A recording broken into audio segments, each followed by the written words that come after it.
Hello, bonjour tout le monde, j'espère que vous allez bien. Aujourd'hui, on va s'intéresser à la 26e vidéo dédiée à Kubernetes. On avait vu lors de la vidéo précédente comment définir par la ligne de commande les config maps ou les secrets. Là, on va voir comment les utiliser. Alors, on va faire un focus que sur les config maps, sur les secrets. Le principe est à peu près le même. Donc, on va voir le principe d'utilisation. Alors, on avait vu par la ligne de commande la création des config maps. Il faut savoir qu'on peut le faire aussi par le biais de manifestes. Donc un manifeste dont le kind, donc la ressource, ce sera bien sûr config map, l'API version v1. On donne un nom au config map, comme on avait vu lors de la fois précédente, kubectl, create, config map, le nom du config map. Donc là, moi, je vais définir un config map qui se nomme personne, et dedans je vais y inclure des datas. Donc les datas, elles peuvent être de deux manières globalement. Soit elles sont définies comme des variables, donc là j'ai une variable nom qui contient Xavier, une variable passion qui contient blogging, et puis j'ai un autre type de variable, c'est une variable de type bloc, comme on connaît, c'est du format YAML, et dedans donc à l'aide du pipe qui est ici, je vais pouvoir passer un ensemble, un bloc qui est derrière. Donc là, ça va être vraiment pour gérer des configurations entières, c'est-à-dire par exemple un fichier de vhost, un fichier de configuration assez exhaustif. Vous allez pouvoir le stocker en mode bloc et le réutiliser par la suite. Donc on va voir les cas d'utilisation. Donc nous, ce qu'on va faire, déjà, on va créer ce config map sur notre cluster cube. Donc on va faire vim mon config map.yml. Voilà, toc. Donc je colle tout ça. Donc on a dit config map le kind, l'API version v1. Vous voyez que l'ordre n'est pas important entre kind, API version, etc. Le metadata, donc on a dit que c'était, donc le config map s'appellera personne, et les datas qu'il contient. Donc on va avoir le nom, la passion, les clés, hop, et ici. Alors moi je mets souvent dans les blocs ici un espace avant, parce que parfois on peut avoir des problèmes liés à cette indentation. Je le fais, c'est pas toujours nécessaire. On va voir. Donc là on va faire un kubectl get, apply d'abord, -f mon config map. Voilà, donc là il a été créé. Donc si je fais un kubectl get config map, donc là j'ai bien mon config map qui a été créé avec trois datas. On a bien une data block et deux data variables. Et si je fais un kubectl describe config map personne, voilà, donc là j'ai le détail. Donc j'ai bien mon bloc clé ici, ma variable nom et ma variable passion. Donc ça fonctionne. Maintenant on va voir le cas d'utilisation. Alors donc on a deux types d'utilisation des config maps. Premier type, on va voir plutôt en premier le deuxième. Le config map kref, donc en fait c'est l'utilisation sous forme de variable, et on va voir à la fin qu'on peut aussi monter les config maps sous forme de volume. Ça peut être aussi très utile pour les fichiers notamment. Alors sous forme de variable, c'est assez facile à utiliser, donc on va utiliser la clause, l'outil config map kref.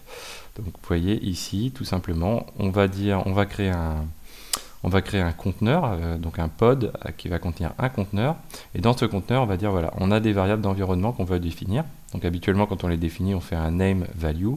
Là cette fois-ci on va faire un name value from, et dans le value from on va dire ok, donc la source de la valeur ce sera le config map refkey, et on va définir le nom de la clé qu'on souhaite affecter à ce nom de variable. Donc là par exemple, on définit la variable d'environnement nom en majuscule à l'aide de la config map personne, et dedans la clé ça sera le nom. Donc là en l'occurrence ce sera Xavier.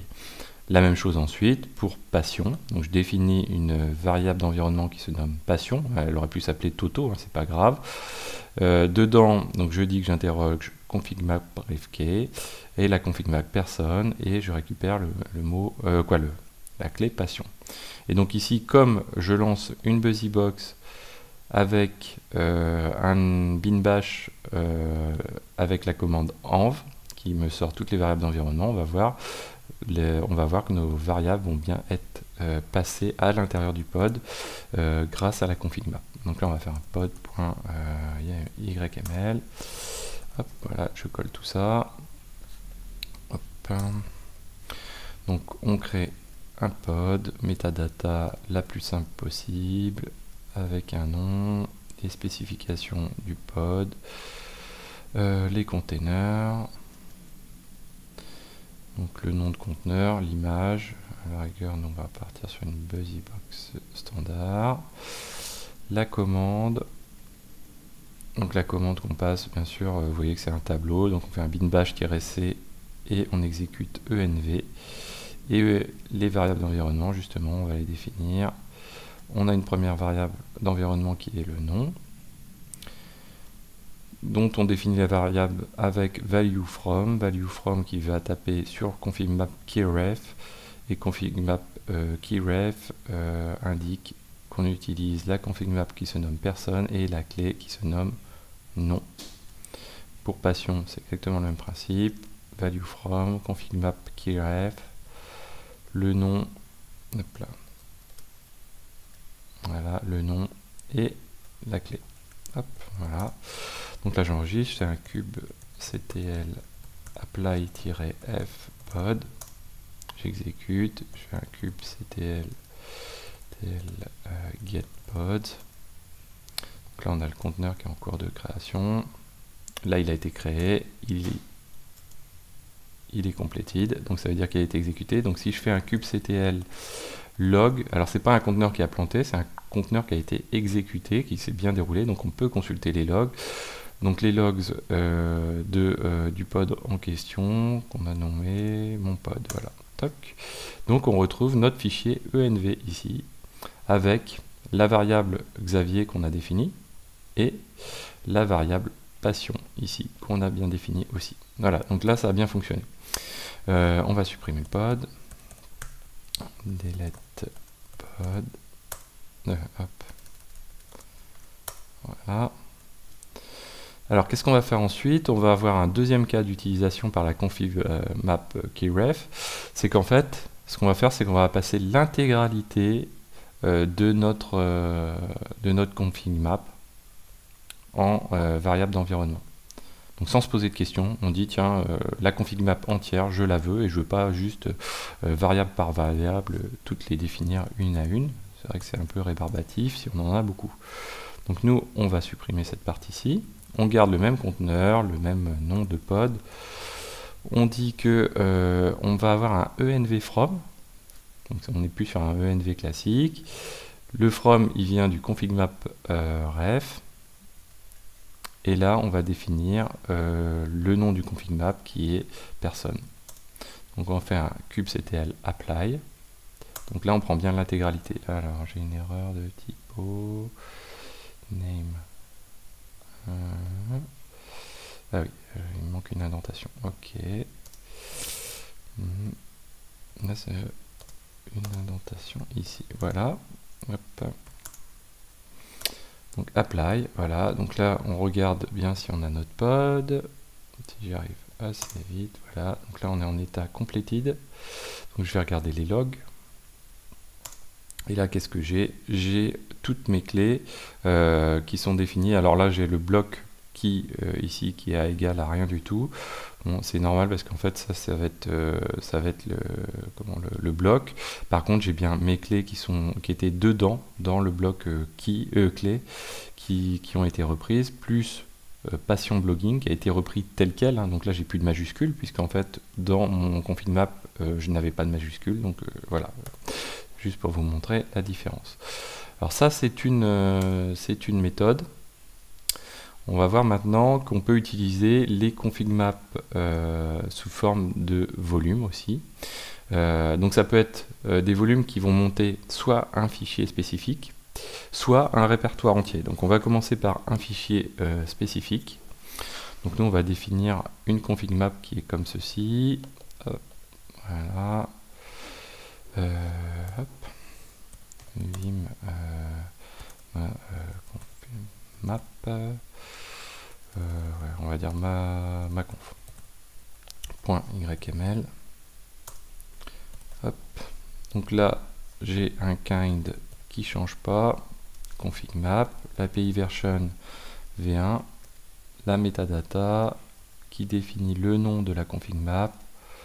Là, on va la définir. Elle va s'appeler hello, cette config map, pour pas venir empiéter sur l'autre. Et la data. La data, c'est quoi? C'est un bloc qui contient bonjour les Xavkist. Alors attention, pas de retour à la ligne ici complètement, puisqu'en fait sinon ça va être interprété par YAML. Là, le fait d'être sous ce format de bloc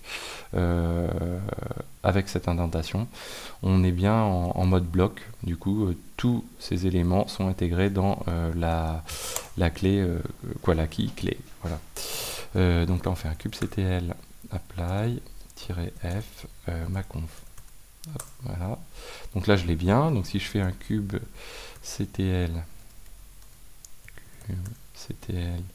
describe config map hello. Hop, voilà. Donc là, je la retrouve bien ici. Vous voyez ma clé qui a bien été définie. Ok, donc là, ce qu'on va faire maintenant, kubectl delete pod déjà, et on va aller retravailler avec nos pods, et cette fois-ci avec les volumes. Ah bah du coup j'ai pas de pod, c'est nickel, je l'avais déjà supprimé. Donc premier cas d'utilisation, on va l'utiliser sous forme de fichier. Donc sous forme de fichier, qu'est-ce qui va se passer? Nous, on va utiliser un conteneur Nginx. Donc le conteneur Nginx, lui, on l'a déjà vu lors des précédentes vidéos.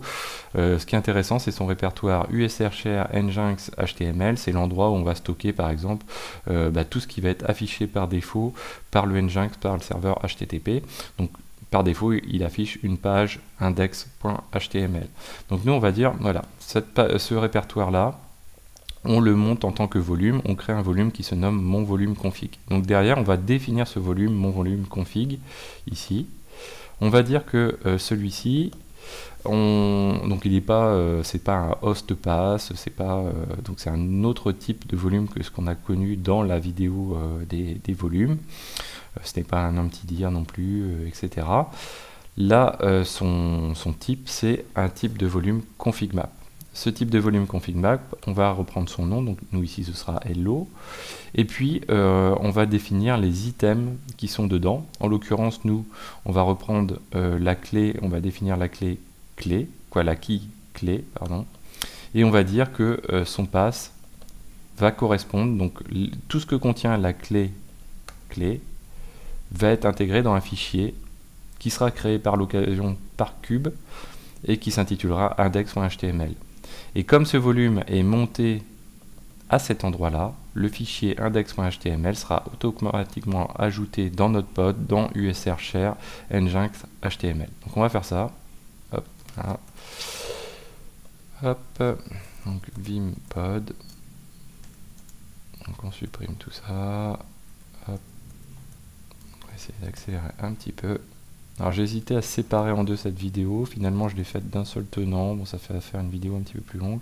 Donc la metadata, son nom de pod, la spécification, on indique les conteneurs, le nom des conteneurs, l'image Nginx qu'on utilise, le port, donc l'exposition du port 80 à l'intérieur, les volumes qui sont montés dans notre pod. Donc nous en l'occurrence il n'y en a qu'un, il est monté dans USR-share Nginx HTML.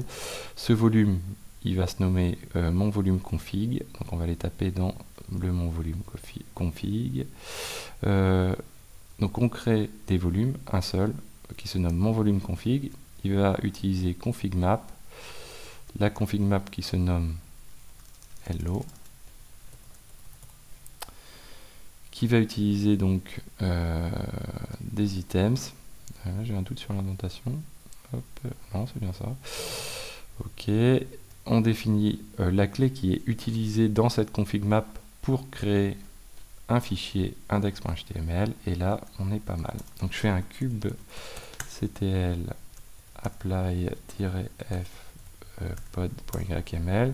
Si je fais un cube ctl get odds-o wide pour récupérer l'IP interne de notre pod qu'on vient de créer. Voilà, il vient d'être créé. Vous voyez qu'il se situe sur le cube node 2 et il a cette IP-ci. Donc là, je vais faire un curl de ceci et vous voyez qu'ici, j'ai pas de problème, j'ai bien bonjour les exafkist. Si je fais un cube ctl exec-ti mon pod, hop là, mon pod, et avec un bin bash, hop là, cube ctl exec. Hop. Donc si je fais un cat de usr share nginx html, et dedans j'ai bien un fichier index.html. Et voilà, j'ai bien quelque chose qui contient bonjour l'exafkist. Voilà. Donc ok, on va faire un kubectl delete pod. On supprime notre pod. Et on va avoir un deuxième cas de figure d'utilisation qui est le montage de volume. Donc le montage de volume, son intérêt, c'est de dire dans ce répertoire-là, on va monter notre volume. Donc en l'occurrence, là, on va l'appeler mondir. On monte ce volume-là qui va taper sur une config map, mais sur l'intégralité de la config map. Pourquoi? Parce que nous, ce qu'on va faire auparavant, c'est qu'on va créer une config map mondir, n'est-ce pas, ici, mais qui va contenir plusieurs fichiers. Là, je vais dans le cas où j'ai 2 fichiers, par exemple. Et donc, vous allez voir que 2 fichiers vont être montés dans ce répertoire-là. Et du coup, ça va nous permettre de compléter un répertoire en entier. Donc, on va le faire. On va faire un cube. Alors, d'abord, on va éditer 2 fichiers. Donc, on va faire un index.html qui va être la page par défaut de notre... donc là, on va mettre page par défaut de notre serveur HTTP. Et puis, je vais faire une autre page qui est xavki.html. Et là, je vais mettre hop, bonjour les amis. Hop. Et ça, je l'enregistre. Donc maintenant, ce que je vais faire un kubectl create config map mondir.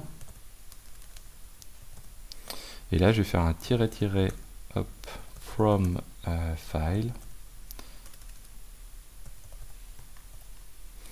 From file égale à index.html, et comme je peux rajouter autant de fichiers que je veux dans mon config map, from file égale xavki.html. Voilà. Donc là, si je fais un kubectl describe config map mondir, hop, je retrouve bien mes 2 pages. Donc le index.html, mon premier fichier index.html qui contient ça, mon fichier xavki.html qui contient ça. Donc maintenant, on va éditer notre pod. Ici, on va lui dire que on définit bien un volume qui se nomme mon config, mettons, et qu'on va utiliser. Donc là, on n'utilise pas items qui et pass. On va simplement dire, voilà, tu utilises le config map mondir. Voilà.